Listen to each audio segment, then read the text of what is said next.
السلام علیکم ورحمۃ اللہ وبرکاتہ۔ آئیے قرآن سمجھیں۔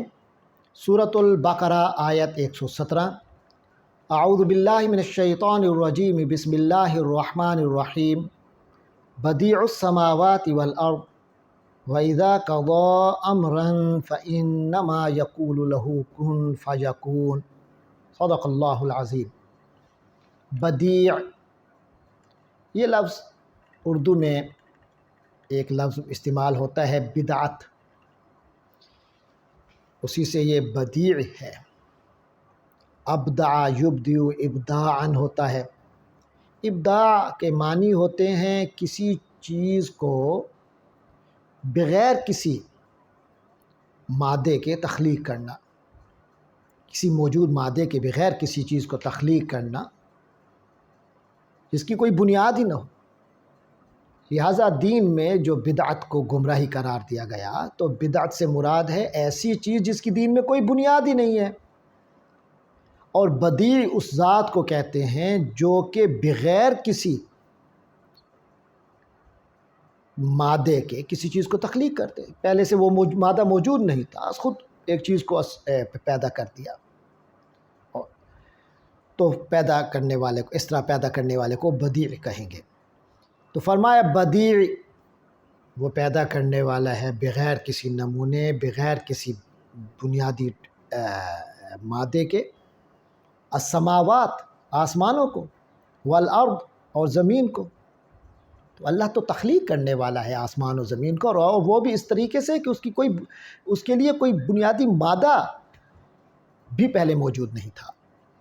وَإِذَا قَضَىٰ أَمْرًا، اور اس کی ذات تو ایسی ہے کہ وَإِذَا، اور جب بھی قضا اس نے فیصلہ کر لیا، یعنی وَإِذَا قضا جب بھی وہ فیصلہ کر لیتا ہے امراً کسی بھی چیز کا، فَإِنَّمَا تو یہ ہوتا ہے یقولو کہ وہ کہتا ہے لہو اس چیز کو، کن ہو جا، فَيَكُونُ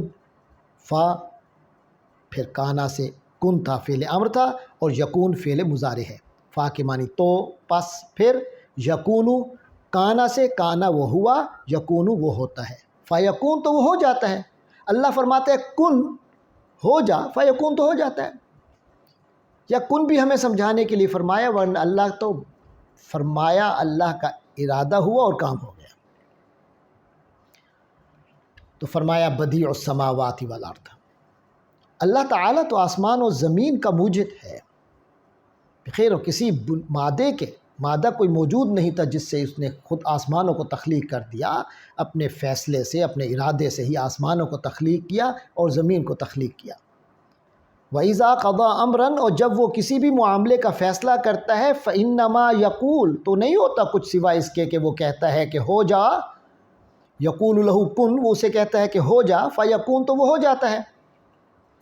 اس آیت کو جب پچھلے سیاق اس کے پچھلی آیت سے ملا کر دیکھتے ہیں تو اس میں بتایا گیا تھا کہ یہ یہودی، نصارہ اور قریش مکہ اور مختلف گمراہ فرقے اللہ کے رشتہ داریاں نکالتے ہیں، اللہ کا کسی کو بیٹا بناتے ہیں، کسی کو بیٹی بناتے ہیں، اولاد بناتے ہیں۔ یہ اولاد جو ہے یہ باپ کا جز ہوتی ہے، اور ہر کل اپنے جز کا محتاج ہوتا ہے۔ اللہ تو بسیط ہے، اللہ کو کسی چیز کی کوئی احتیاج نہیں۔ اللہ کی ذات تو ایسی ہے کہ وہ تو ہر چیز کا خود موجد ہے، اور بغیر کسی اس کے لیے مادے کی ضرورت بھی نہیں، بس ارادہ فرمایا کام ہو گیا۔ تو فرمایا یہ اللہ کی شان ہے۔ تو حیرانی ہے ان لوگوں پر، اتف ہے ان لوگوں کی عقل پر جو اللہ تبارک و تعالیٰ کے مثالیں بیان کرتے ہیں، اللہ کی مثال کسی کو قرار دیتے ہیں، یا اللہ تبارک و تعالیٰ کی آگے اولاد کسی کو سمجھتے ہیں یا بنا لیتے ہیں۔ تو اللہ تبارک و تعالیٰ ہر حاجت سے پاک ہے۔ اللہ تبارک و تعالیٰ ہمیں صحیح معنی میں توحید سمجھنے کی توفیق عطا فرمائے۔ وآخر دعوانا الحمد للہ رب العالمین۔